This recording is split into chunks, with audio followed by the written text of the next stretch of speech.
It makes me laugh. The things I do to myself. So let me start again. Hello, everybody. I'm Sherry Ann Dixon. We're on Let's Talk with Sherry Ann Dixon, and I was speaking to my friend Yvonne Witter for a few weeks now, and I said, I'm going to bring you on my show. I'm going to bring you on my show. And then I thought, what am I going to talk to her about? Because she does so many things. Awesome woman. And then I rang her and I said, I'd like to talk to you about something, but I think I'm going to stick with being an entrepreneur because I know that's exactly what you are. But I want to talk about how the hell did you do it? You're always traveling. You're always someplace that frightens me, just to go and do work. The word work abroad frightens me, forgetting that I am actually working abroad, but this is the Caribbean, I know it. And so I started to talk to her about it, and then we came up with this idea. We should talk to people who are business entrepreneurs about why it's okay to go and work abroad, why it's right to broaden the space that we're in, right? Rather than, and I'm going to put you in gallery view so that we could see all your lovely faces and not just Shakina that it was focused on. Shakina, you had front page views there, girl. So I wanted to know more about people who work abroad. And so Yvonne told me some nice people I should speak to, Shakina being one and Tanya being the other one. When I was reading their CVs, I was like, Lord Jesus, my God. I said the Caribbean way, Lord Jesus, and then my God. I wanted to, and I said, I got to talk to them. And I started even telling people I'm going to talk to them before they even said yes. That's how it was. So welcome to Let's Talk with Sherry Ann Dixon on this lovely Sunday afternoon, ladies. Thank you. Thank you for inviting me. And thank you, Yvonne, for referring me. Thank you. Absolutely. Welcome. Yes, thank you, Yvonne.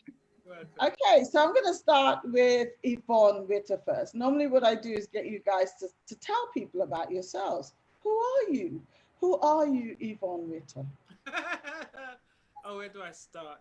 Okay, I'm a mother of one. I'm a divorcee twice. I need you to turn up your microphone, babes. Do I?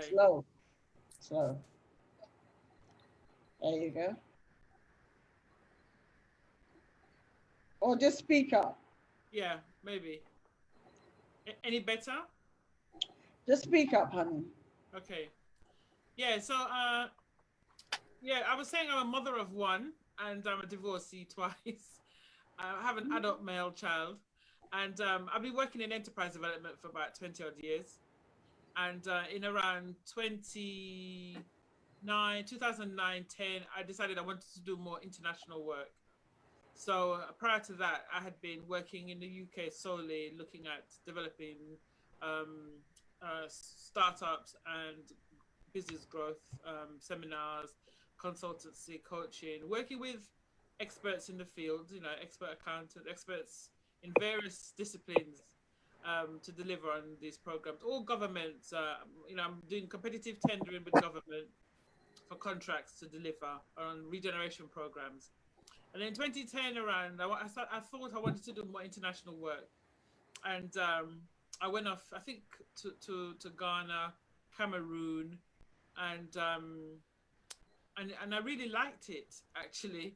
And then I wanted to do much more in-depth work. And my work overseas is the same as I do here. I capacity build organizations, either private sector or NGO, non-government organizations. Just look at how their processes, how they're running, how they can improve, people who want to start.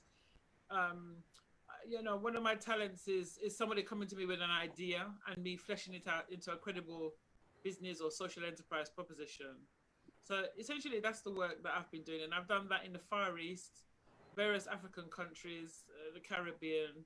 I think the only continent I haven't been to is Australia. I've worked in Brazil as well. Wow. See what I mean? She's done so much, and she's doing it in all these continents that I haven't got to yet. I've done the Caribbean though, man. So I've got there. And I went to Africa to interview Nelson Mandela, but it's not the same like yours. So thank you. Thank you for giving us that little clip. But you know I'm going to go around and then I'll come right back to you, okay? So Shakina, Yes. can you tell us a little bit about yourself and how did you sort of get into this business and what is your business? My business is quite a few things. I'm a mother of 3 grown-up children. And my journey into business started when I was about 22 years old. I was a fashion designer, couture fashion design to start with. So I've been doing business since I was 22 years old. But the legal business came in 1994 when I went to study law, quite by accident. And in 1999, I started my own legal consultancy because I thought that was the best way to do it. Rather than just fighting in court, I thought there was a lot more scope doing it that way. So really after the Lawrence inquiry and institutional racism, there was a lot of contracts to train the police and other public authorities on the law and how to implement the law when you're dealing with the public, and community cohesion and social cohesion. So I got involved in a lot of that work. And so when I started a business, I got headhunted by a lot of authorities to do that. And I myself was on the police authority for 8 years, which was about implementing policing in your local community. So I served 2 terms of office in Northamptonshire, which led me on to the National Police Authority as well, where we implemented the stop and search leaflets of Know Your Rights, particularly for young people, young black males who are being stopped on the street disproportionately by the police.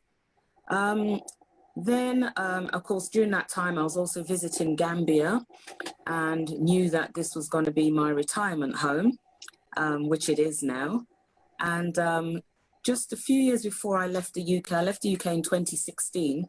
A year before I left, I started a holistic health business, making natural products for the African skin, which doesn't contain any chemicals, etc. And yeah, so just been doing things like that really, but now find that I'm branching out into property management and land sales and a lot of other things in Gambia because the opportunities have arisen that way. Yeah, just like that. And now I'm going into property, you know, not that she's done all these other things, but I'm now going into property. Thank you so much for telling us about that. You're welcome. I'll come back to you. Tanya, tell us about you. Who is Tanya and what does Tanya do? Yes, so I consider myself a global entrepreneur. I have been doing global business for over 11 years now, but my journey did not start that way. So I had an insurance. I don't even know where to start with my story because it was like totally by accident that I am where I am today. But I've always been an entrepreneur and I was running an insurance agency and I had a bachelor's degree in marketing. And so I thought, let me go back for my MBA just in case something doesn't work out with the business. And if I have to get back into the workforce, I want to at least have an MBA so that I can be competitive.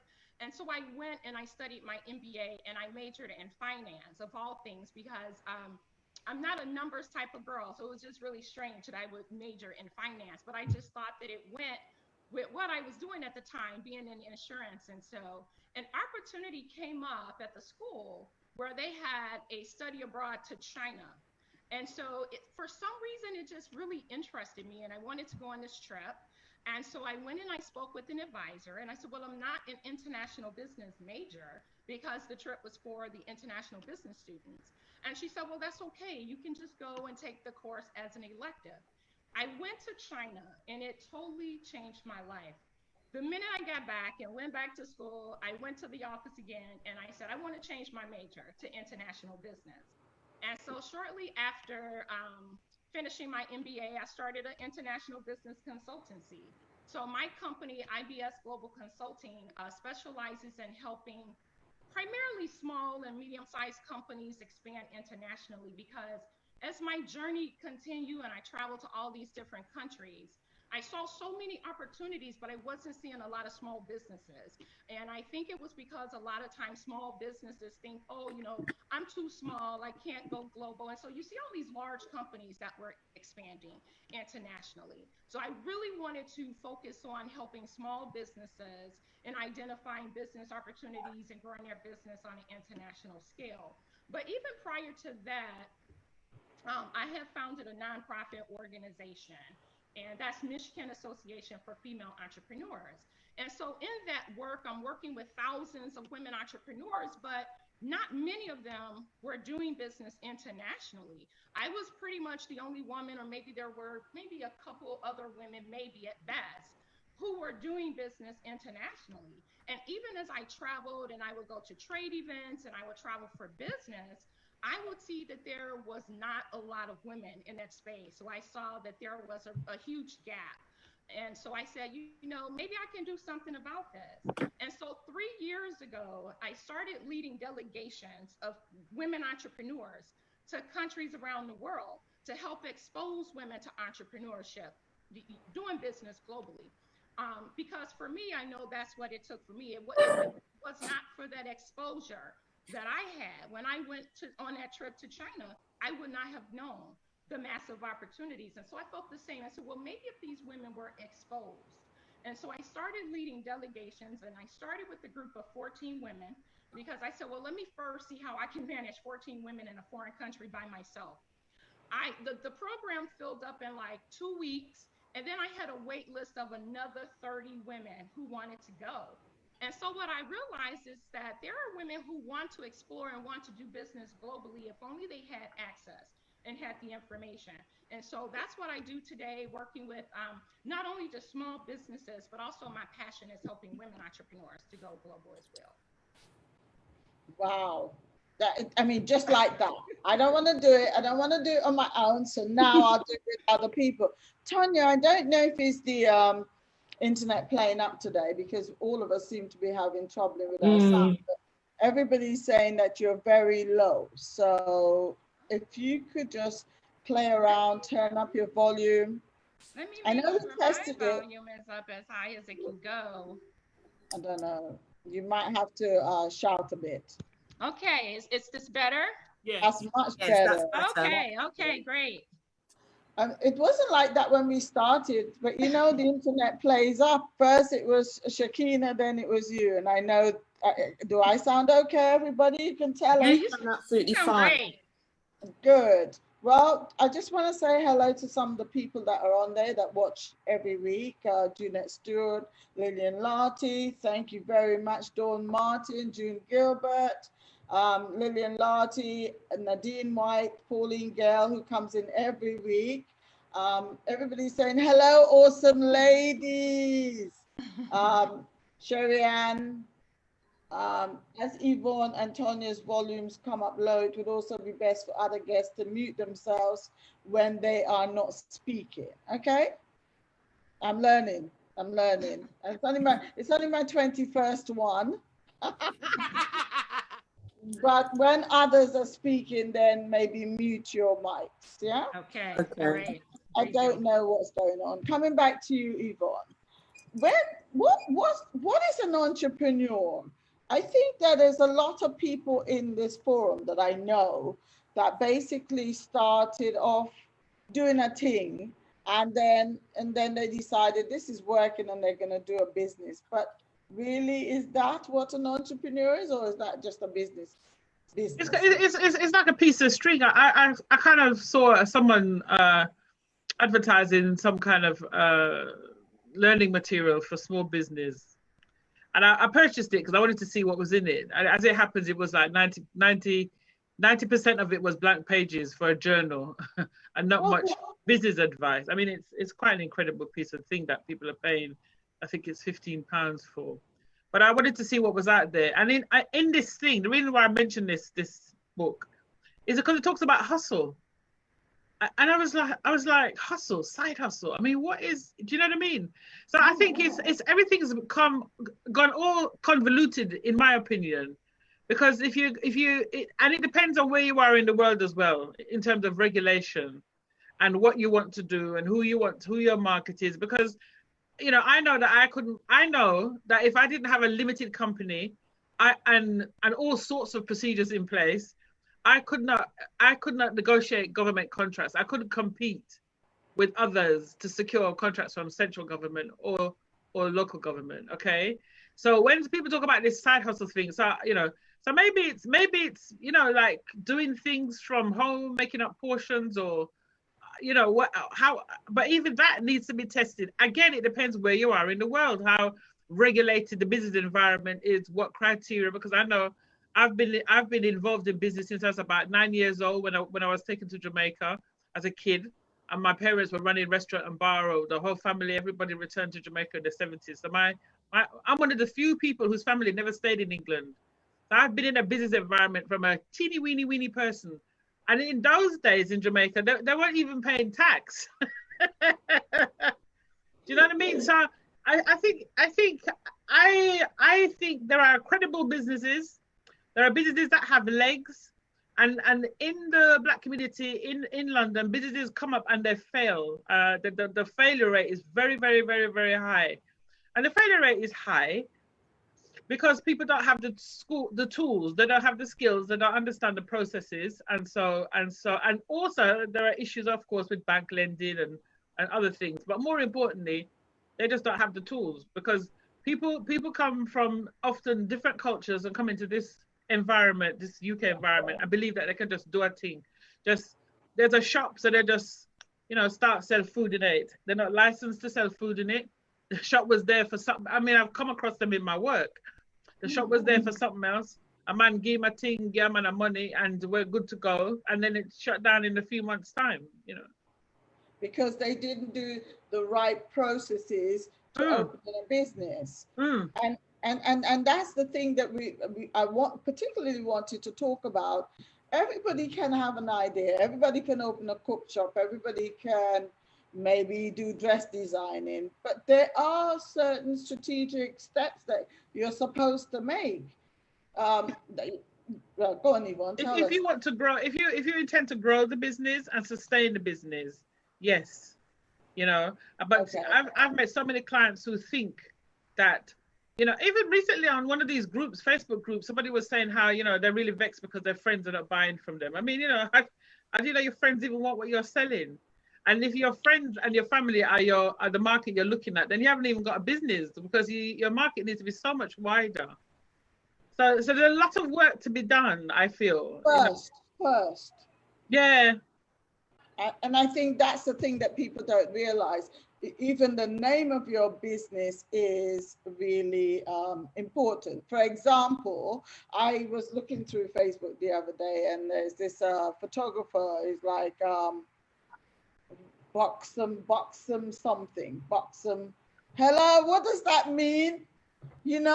So when the wrong type of people call you buxom woman, then you're going to get vexed, because you gave yourself that name. Think about your name strategically before you go into business. Shakina.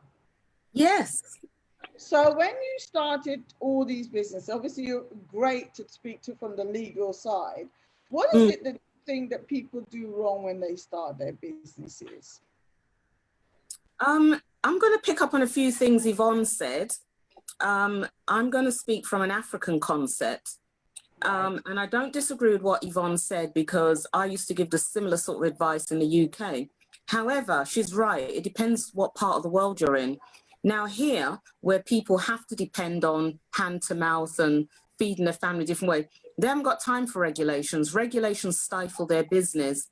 They've got to set up a little ting on the side and work their business in that way and earn money just for the next plate of food for the family. They haven't got time to go through regulations and things like that. They can't afford to go through regulations, but they can, go to the side of the road with a little cart or whatever they might do and set up something and make some money for that day. Now, that business can go on for years and years. They may not earn millions from it, but they can feed their family every day from it. I would still call them entrepreneurs.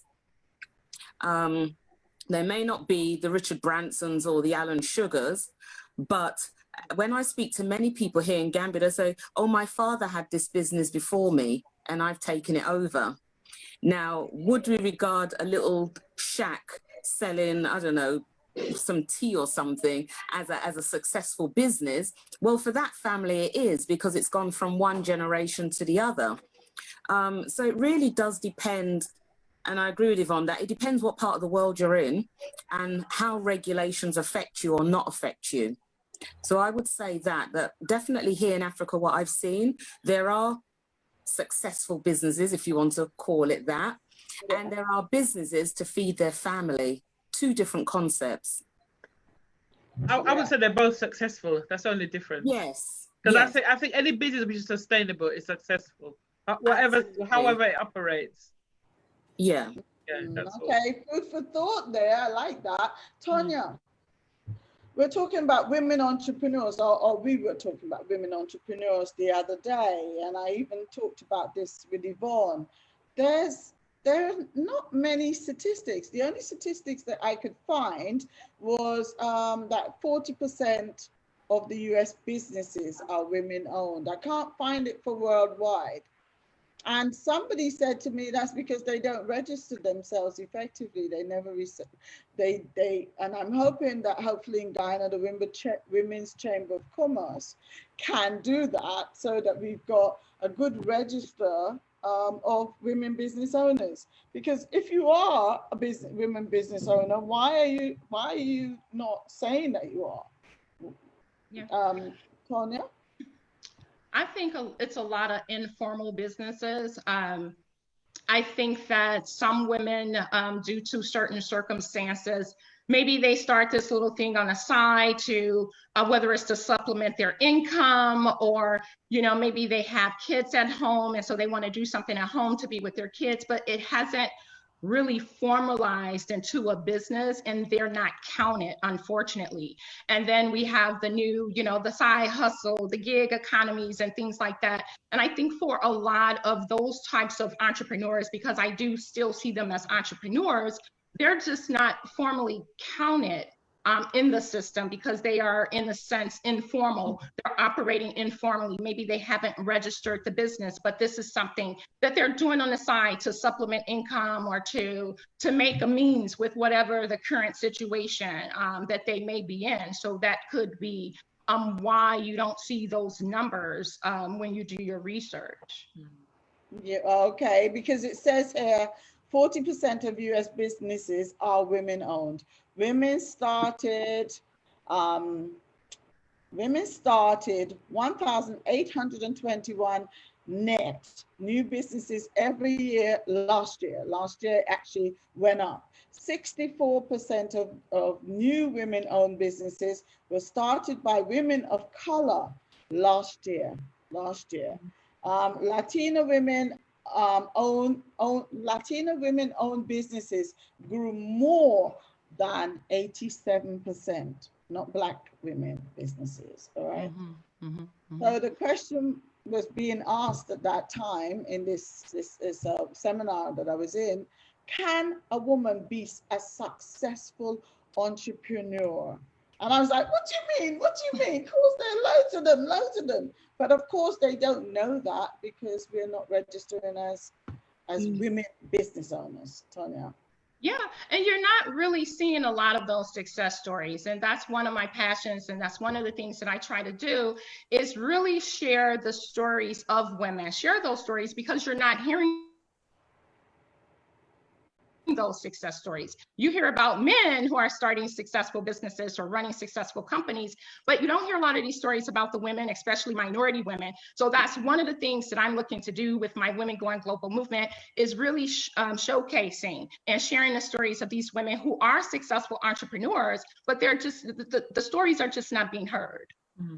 Yeah. What do you, Shakina and Yvonne, what do you think that more women can do more than what Tanya said? Should they show up more? I think some of it is to do with the confidence of women as well, because when you're in a world that's very patriarchal, very male dominated, sometimes women are afraid to put their head above the parapet and do something that might be competitive to males, or it might be seen as you can't do this. So I think sometimes it's about confidence from women to go out on a limb and do things, especially when you're juggling a family as well. Now, the three of us women, maybe yourself, Sherry Ann, you know, we have families, and, you know I've had to juggle a family while running a business from the age of 22.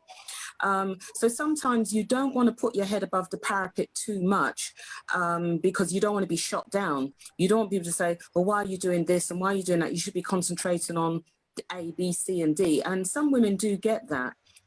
So I think sometimes there's a lack of confidence from women to be out there showing what they're doing. I think that could be the difficulty as well. Mm-hmm. Sorry, Yvonne, go on. Yeah, I think there's a lot of women out there doing amazing things while raising a family. You know, looking after children. Often women are also carers for elderly. They're sandwiched in between. Another thing I've come across in my work is that I've come across families where women want to do a business. It's always been their dream, but their husband doesn't support it. Even though that person, she may have had a redundancy money. And in those situations, I find it really sad, you know. Often they've got kids who are grown up and the kids are often supportive, but the man says no. But so I think Shakina's right. There is an issue around confidence, and another thing that happens to women a lot, and I always say to my clients, you know, when women are working from home, a lot of people dump on them. Can you take so and so to the doctors? Can you do this? Can you keep Johnny? Can you? They just don't respect the fact that she's working from home. You're home. Your home, so therefore you're available, and it's something that women have to. It's tough because we're carers, we're givers, we're loving, we're kind, we want to help, but it's so awful. You know, you can go to the post office and collect this because you're home. You know, so I do feel for women. Yeah. This, so we can be really put upon when we're working from home by other members of the family. Agree. Yeah, you're right. And if I could just add to that, what Yvonne's talking about, a lot of that discouragement, when it's coming from people close to you, when it's coming from your own family, your own circle of friends that's telling you, why are you doing that? Go get a real job. Oh, that's stupid. Yes. When you hear that from the people closest to you, and when the people closest to you are not supporting you in your endeavors, it's a discouragement. Yeah, it's hard. Discouragement. And then you start feeling like, well, nobody else is going to like it. I can't even get my own family to like it or to buy my product. So it's really a discouragement. And a lot of that comes from within their own circle, in their own family. That's right. That's right. Oh, that is so good. I like that, because I certainly know that when I first started my business, I had a makeup workshop. I was doing two things. I was magazine editor and I had a beauty workshop. And I can actually say that not one of my friends came to even have their toes painted. Really? And I'm a popular woman. They didn't come. Really? No, they never. And if you all are watching, whoever you are, family, you should feel shame. Because they never did. Because everybody always says, I don't know if they expect a discount, and I really don't even have the answer. Or I can do it myself. I think there's some element of competition with your friends, that they don't feel that they need to come to you. And I know that not just for me, but I know other members of the family that's opened up businesses and never really got the full support. It's almost like you're begging them to come, and you have to put that on with some music and some food to get them to support you. Yeah. And I get that.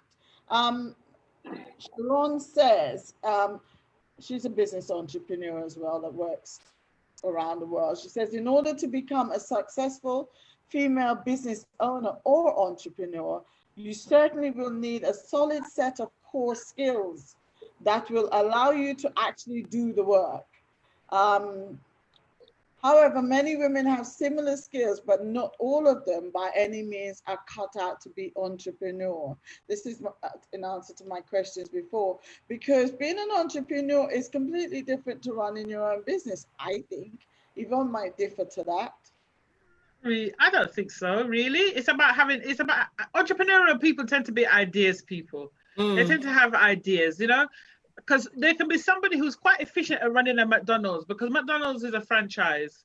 Kentucky's a franchise. You've got Pizza Express, I think, they're all franchises. So you've got people who, if you give them all the set of rules, because McDonald's has every single thing is documented, every process. And so people who buy into those franchises, they've got good managerial skills probably, but they're not entrepreneurial in the sense that they come up with an idea. Like I decided I'm going to set up a limited company to deliver the service I delivered because I saw a gap in the market. So, and those people are not, you know what I mean? They're not like that. So in that sense, I suppose, you've got a point in the sense that there is that difference. But in relation to about skills. It's my idea. Yeah. That's how I see it, right? It's my idea, and I've opened this big business, but now I just need managerial skills, and I will hire the manager and the people in management to run the business the way that I see it or the way that I want it. So I think I'm the entrepreneur, and everybody else is working for the entrepreneur. That's the way I see it, but I might be wrong. Apparently, the top 10 challenges faced by entrepreneurs today is cash flow management, hiring employees, time management, delegating tasks. I know some of them that are. Choosing what to sell, their marketing strategy. Yes, we know that they're marketing. I see them out there, all those food shops. I'm not talking about them. I have issues with them, but their marketing strategy is not good. Capital is also a big thing. Strapped budget, when you're taking from Peter to pay Paul, and self-doubt. Self-doubt is the biggest one, because one of the things that we find that with women, I'm talking about women specifically, when they start their business, they know that they've got a good brand or a good product, but they're not always marketeers. All right, let me use an example. Okay. The woman with the chicken, Yvonne, the woman with the chicken. She's making chicken nice and sweet, but only the people in the family knows, because she doesn't understand how to use basic marketing to make it bigger. I think it's bigger than that. I think there are good seamstresses, there are good cooks, there are good plumbers, there are good everything. But that does not mean that because you're a good cook or whatever, you have the skills to run a business. And there is a knowledge gap. When people decide that they want to turn their passion into a business, or they want to become an entrepreneur, they may be really good at this thing. And I used to say to people, focus on making, because if you can make 4 dresses to pay for someone to do your marketing, you're good to go. But if you're going to try and spend hours and hours and hours trying to figure out how to do it, in my opinion, you're wasting time. But people starting a business, they're bootstrapping, they don't want to spend any money, and they believe that they can do it all. I've met many people who look at me and turn their nose up and say, me, I'm not paying nobody, So I just think we're right. They can do what they want to do. Me, I focus on what I was good at. I'm a trainer. I know how to organize events. I knew how to do what I did. I had an accountant, because I know, even though in my business, because it's 4 years account, I know it's going to take me 4 times as long, and I'm still going to be a penny out when I finish doing my balance sheet. That sounds like me. I'm rubbish. Yeah. So even though I know that, I just think, no. So an accountant did that, and then I focused on making money. You focus on making money to pay for the skills that you really, really can't do well. You're buying those things, and that's what I think people should think about doing, because there is this. I think Michael Gerber wrote a book about it. There is a knowledge gap. There is a knowledge gap between doing a particular thing really well and how to then monetize it. And looking at your Tanya and Shakina after, what do you see as the biggest problems that people do? I mean, Yvonne's listed one with the marketing, or getting an accountant. What do you think are other things that people really should look at and focus on when you start a business?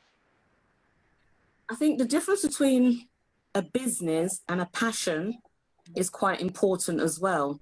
Sometimes your passion, you might think, oh yes, I can make a business out of it, but it's not enough for a business. It's just a passion, it's just a hobby, but it's not a business idea that's going to be sustainable. It really has to be something that people want, people need, and you can provide it. You know, I make natural skincare products. Yeah. Now, it started off as something I needed for myself, but it soon became something that people said, well, if you're making it for yourself, why not make it for other people and sell it? So a passion turned into a business in that way because people needed it and because it works. Now, you know, sometimes you can have that passion, but it really doesn't fit into the business accoutrements of what a successful business is. So I think people have to recognize the difference between, okay, that's my passion, I like doing it, but is it really a business idea that can be successful? And I think you've really got to look at that properly, maybe by doing some market research to find out, you know, what people want, what they need, you know, have you got what it takes? Is it going to be something long lasting, or is it a fly by night idea? Because I think for a successful business, if it's just going to be something that's going to last for a year, it's not a business, it's still a passion. If it's something that you can see going on for 5, 10, 15 years, then it's a business. So when I started the legal consultancy, I knew there was an area, 2 areas. One, the training that I could offer to the public service in terms of implementing law into their policy, practice and procedures, but also our own people who didn't understand policy, practice and procedures in the workplace. So there were 2 areas there that I knew I could offer to people to save them from getting into trouble in a funny sort of way, by giving them the information that they needed to either challenge the workplace or just watch their back in the workplace, if you want to call it that. So I had to look at those areas before I started the consultancy. Yeah, I like that. Tanya? Yeah, so to piggyback a little bit on what she just said, for me, I see the biggest issue is around the market research, because as an entrepreneur, or if you're a creator or you're a developer, you've developed this amazing product. You have this great thing, but guess what? It's only great to you. You haven't tested it in the market to see if the market think that it's great. It's just great to you. So I find that that's one of the biggest mistakes that an entrepreneur makes. They don't do the market research to find out what the needs are, and if this great product that's great to them is going to be great to other people. And so then you find entrepreneurs that kind of move around to different things because they're trying these different things out, and it's like a trial and error. But if they just took the time to do the research up front, they would know early on what works, what doesn't work, what the market want, and what the market doesn't want. So that's one of the biggest issues that I see. Yeah, that's a really great example as well. All of you've made great examples. Just again, let's say some hello to some people, because I like doing that. It's the right thing to do. People take time to listen to you guys. And I know you're giving Ava Maria Lindo says valuable nuggets are being shared in this discourse. So thank you so much, ladies. Hello, David Constantine. Ava also says the point highlighted by Yvonne on the knowledge gap was so on point. Hello, Leanne Centovian, Lucille Barry, all of these people are business people.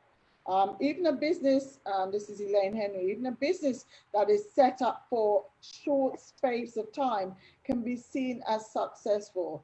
I.e., for example, a set-up shop just for Christmas season in January, for the Christmas season that closes in January, can be seen as successful as long as it does what it was set up to do. Great point. Hello, Sandra Adebayo. Ladies, I mean, because you're really trainers of businesses, of people going into businesses. What have you ever come across something in your time that you would never do again, that it was the biggest mistake that you've ever made, and you'd like to share with us? Because obviously you just don't go in. I had when you set up Women on the Crossroads, and Yes. I think we did it on the Ning platform initially. Yes. Right. I mean, remember prior to that, I had Enterprise for Women on a Ning platform. That's right. And I had loads of women on it, and it was because Facebook wasn't what it is now. We were ahead of the curve with that, with the networking side. And and I said to somebody, I want to, because somebody who we both know had got someone to really take her site off the Ning platform. I won't name the person, and it looked really good. And I wanted to raise my game too, you know. So I had this woman who convinced me that she could do it and retain my members. Yes, you couldn't. I lost everything. I lost everything because of what she built, what she built as an alternative never worked. Never worked. $3,000 I lost money. How much? 3K.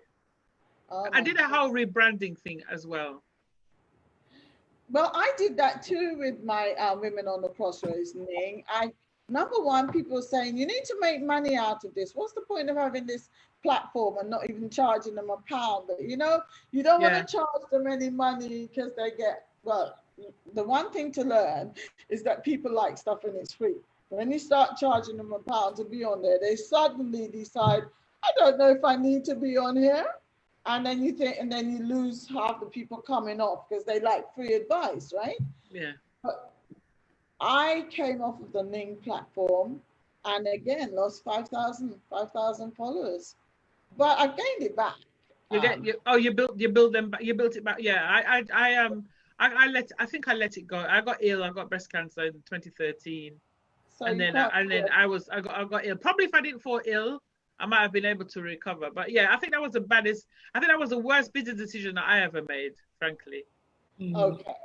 Shakina, have you done something like that? Have you had any stumbles along the way? I think the mistake I made when I was younger, running the fashion business, was trying to do everything. Trying to design, trying to be on the machine sewing, trying to do the fashion shows, trying to do the marketing. And the accounts. Doing everything. But, you know, while I was on the machine, I should have really had someone out there doing something else, but I was trying to run around and, you know, it meant I had to stay up sometimes all night making, and it didn't work. Although the business still lasted for over 20 years, but it was taxing, it was hard work because I was trying to run around doing everything. You had the energy. You had the energy, but anymore. Tired. And I'm looking online and I can see my friend Shirley McGreal, who is the publisher of Keep the Faith magazine. And I know Shirley. I know her, and I used to write. And many a times we would have had conversations about, this business is too much. I don't know why I'm doing this. Because there are days when you get up and you think, why am I doing this? Why am I doing this? Because you're a one-man band. Yes. And really what we're saying is that you can't be a one-man band. You need to reach out and get somebody to do some parts of your business, even if it's sending out the emails, even if it's the branding side of it, helping you to, or the promotion, because we're doing social media now, and social media is big, it's free, right? But it takes a lot of energy. Do any of you use social media for your branding? I do, but I cheat. I use the children because I'm not very good at all this social media stuff. So you let the young people deal with that. Okay, Tanya, do you? Like, is it about the mistake I made in the business? So for me, I think one of the things that I could have did a little bit different is that I jumped right in when I started my consultancy. Remember, I started my business right after, finishing my MBA. And as you all know, book knowledge and real world knowledge, they're not the same thing. No, And so I jumped right I jumped right into this business instead of maybe going to work for a consultancy for a year to just kind of gain that experience and know how the inner workings of a consultancy work. I did not do that. I jumped right in. Now I still ended up, you know, where I needed to be, but it just took me so much longer to get there. And it cost me a lot of money and mistakes made because I didn't know. Had I just took the time and maybe got the experience before starting the business, it could have saved me a lot of time and a lot of money. Yeah, I hear you. I think the one that I can think that I did, I'm sure I made more than one, but I was a magazine editor, and then of course I was a makeup artist as well, well recognized makeup artist. I didn't want to give up either one. And so I decided I was going to take this shop, and we spent money on it and did it up. It was like a sort of cute little boutique, gray and pink and black, and all the energy went into that. My cousin had the beauty side, the massage side of it, and the beauty treatments downstairs. It was perfect, but I couldn't be there all the time. And the worst thing I did was call it my name. Why are you calling it your name? Because when you call it your name, people want you. And I had my staff there working, but the people wouldn't make appointments to see them. So I was paying for staff in the week who was using out the products, doing their own nails and their own treatments. And I couldn't be there. I could only be there Thursday, Friday, and Saturday. So and Sunday. In the end, I had to give up one or the other, and I gave up the shop, which was that. When you have to give up something, it's hard, but it's even worse when you give up something with your own name. That's to me even harder. I have a question for the panel. This is from Lillian Larty. In this time of COVID, what would they recommend about setting up a business now? Tips, please, tips. I think there are loads of opportunities. COVID has presented a world of opportunities. You just have to be really sharp, you know. There's so many. Offhand, menopause brain is not firing up any ideas. But if you look around, I like that, menopause brain. How many of you ladies have menopause brain out there? Oh gosh, it's the story of our life. Yeah, there is always an opportunity, you know, when there's a recession. I mean, I started my limited company during a recession, actually.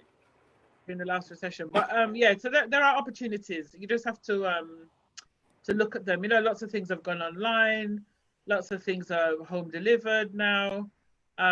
You just have to, and you may be able to body with somebody to fit into a supply chain to deliver stuff. You know, you might want to look at international markets, importing stuff or exporting stuff. You know what I mean? I think there are opportunities. How you would operate in this time, similar as you would before, but much is done online, and you can save a lot of money by doing things online. Because look at us here, Sherry's in Ghana, I'm in the UK, Tanya is in the USA, and Shakina is in Gambia. And so, can you imagine if we had to get on a flight, get together, to create a conference with speakers, you know? So I think there is a great deal of scope at the moment. It's just about finding where you can position yourself. Yeah, I actually agree with that. Sorry, Tanya, go ahead. No, I was just going to say one thing. The thing about an entrepreneur, we will find opportunities out of the world's greatest challenges. We know how to turn that challenge into an opportunity just by taking a look around and seeing what the needs are, what are the demands, and creating an opportunity. How can I solve a problem? What are some of the problems and how can I solve it? So yeah, I agree with Yvonne. It's a ton of opportunity. Just take a look around and see what the needs are. Where's the gaps, and just fill that. I wish I was 20 years younger. Jesus. I wish I was. Honestly, there's so much to do. But like you said, here's the thing with Cherry entrepreneurs and business people. As Tanya said, I can see them. Yeah, you can see them all the time. I can actually see it with other people's businesses. I'm like, why don't you do this? And why don't you do that? And then Sherry, can we have a meeting? I'm like, Yeah, of course, you know. But because I have to remember to charge, but I can always see business with other people and how they can do their businesses much better. I have a friend in Guyana who started an online teaching people how to sew online. You know, you can go to school online. You know, so many things. I'm speaking to colleges as a lecturer in colleges in England online. There are so many ways that you can pitch yourself. And this is really important. Why? The reason why I'm talking about that, because there are many people there that are out of work. I spoke last week, I think we spoke to Danny Blechner. I said it right, Danny. I call people all different names. And June says, I'm here with my menopause brain. And June Daly. Yeah, no, this is June Gilbert. She says she's here with a menopause brain. Hi, June. Danny says, agreed. There are lots of opportunities for small businesses during this time. Now's a better time than ever to set up your business. And I actually agree. Elaine Henry says this is the best time to set up your business if you have an idea and you're going against the tide. And one of the reasons why I think it's a good time, because we can't go out and party and mess around and do all the things that we do. I mean, I know you guys in England have a second wave, Yvonne, second wave of COVID coming, but I'm sure that Shakina and myself, it's different when you're over these parts of the world. I don't even know what lockdown mean over here. I know that people are trying to stay away from each other, but everybody's at work. Most people are at work. If you're at home, you're still at work, you know. So it's completely different when you're in the islands and perhaps in Africa as well. And Tanya, I don't know what it's like where you are, but I do know that people are spending more time online looking at businesses. That's why we get great audiences to do these webinars. And I think that we maybe should try doing a bit more webinars if you're a specialist in something. You know, people will pay their £5 or £10, I don't even know what people charge nowadays, to listen to people who are experts. That's a business in itself. Yeah, it is indeed. Yeah, I'm setting up a mastermind group. I'm inviting, starting 1st of October. It's a lunchtime mastermind group. I'm kind of dipping my toes back in this thing. Good. You've been missing too long. I know. I don't know where you've been. Anyway, yes, I'm put my toes back in. So yes, a mastermind group, 1st of October, every lunchtime on Zoom. Okay. So they can go to, it's on Just Tickets. Or Just Tickets, which is another business that started not in COVID, but it's about supporting friends, and we do support our friends. It is. If there's a reason to, why not? You can actually see that this business is a successful business, Just Tickets, and yet people refuse to support it. I don't understand what's going on. And it can't be that they just don't know about it, because everything's being shared on the internet. Just support a friend, buy a fan, buy anything, just do something. Just Tickets an alternative. It's an alternative to Eventbrite, in case people don't know. And I've also put it up on my website, so people can also book from my website. Please do.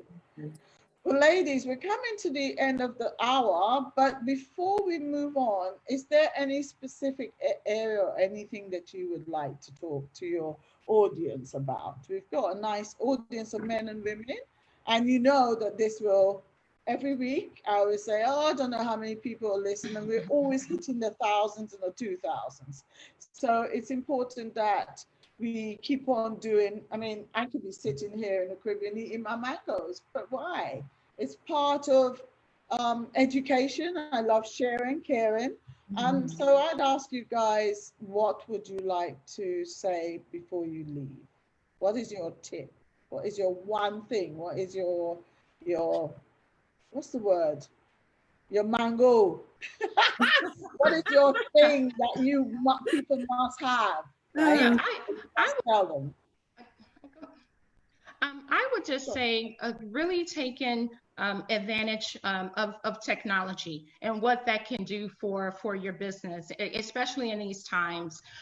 If you have a knowledge or expertise around a certain thing, you know, putting that online. I'll be launching my online academy, my Think Global Training Academy, helping companies understand the challenges and how to overcome those challenges when doing business internationally. So taking your knowledge and putting that on a platform that you can help other people with the knowledge and your know-how, something really easy that you can do, and it's especially good in these times and what we're going through with COVID. And, you know, as Sherry Ann said, with a lot of people having the time and being at home and being on a computer, just taking what you have and your knowledge and putting that on such a platform, I think it's a really great idea for entrepreneurs today.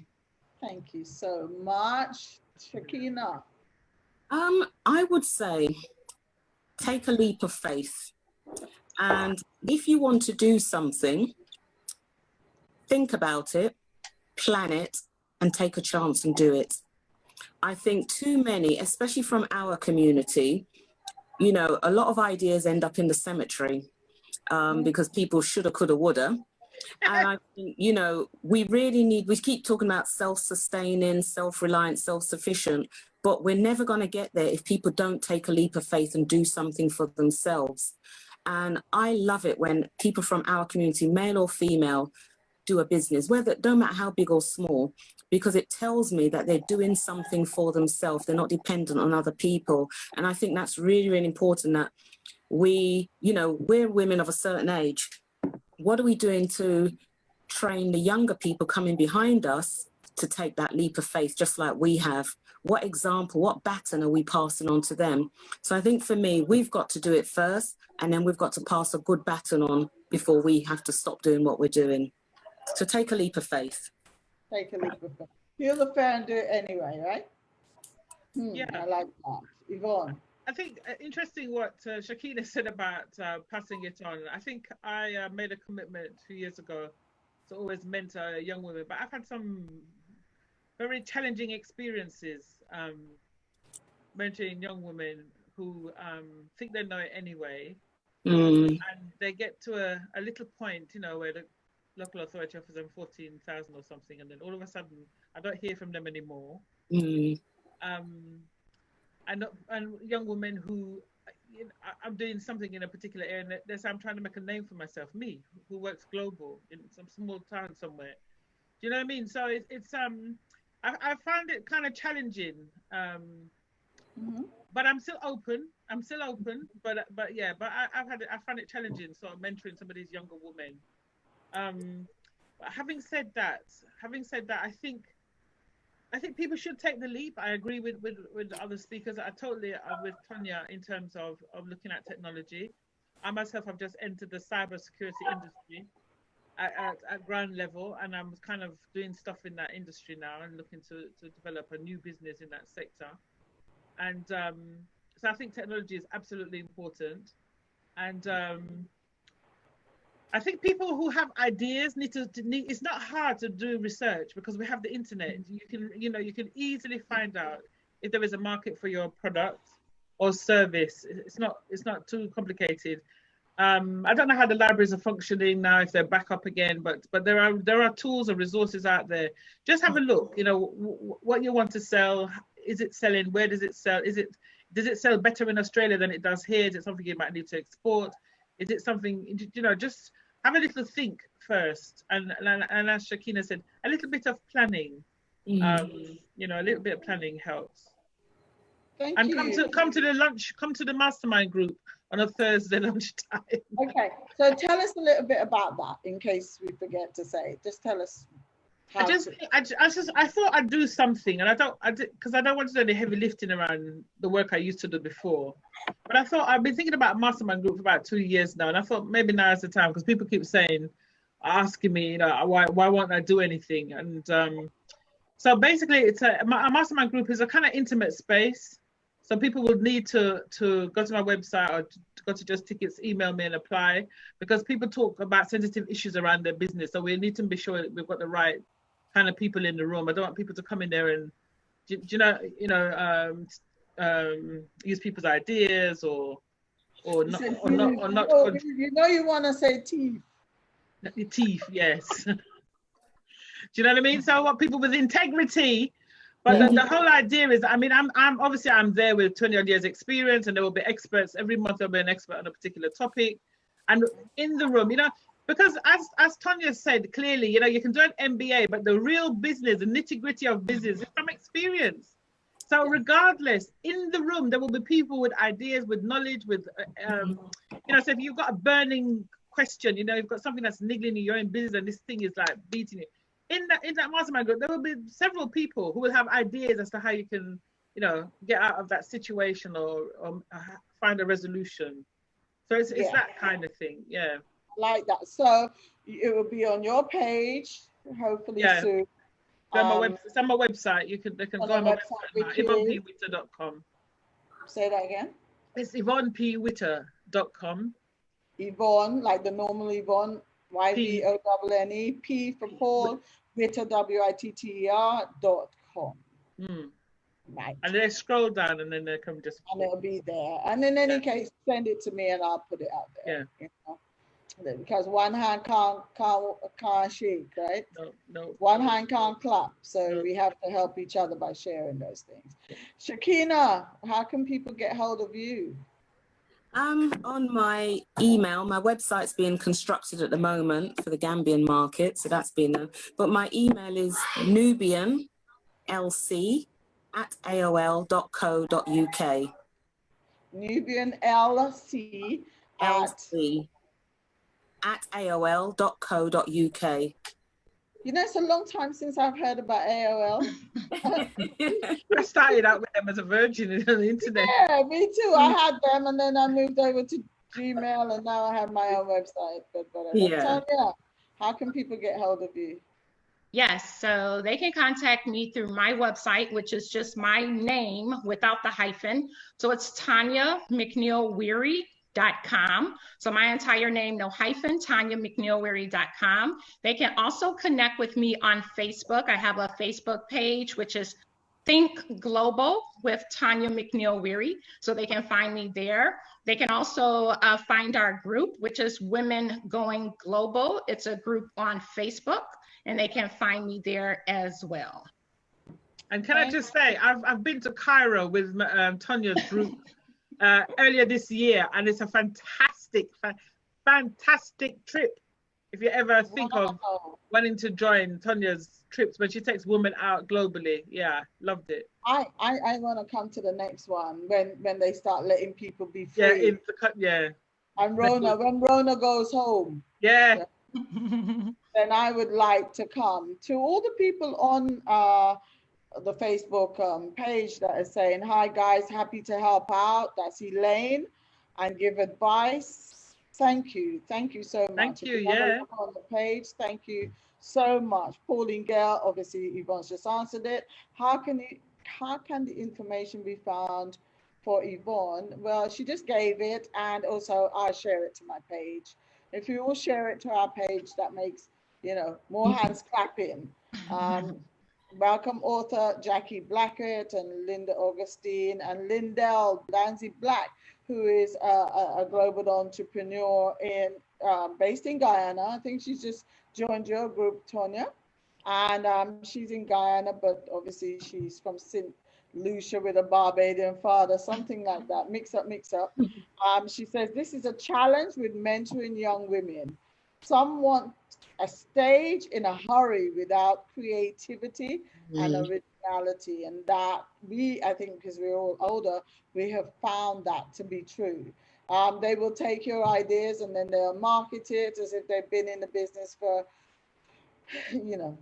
110 years. And my answer to that is their name is not Sherry Ann Dixon.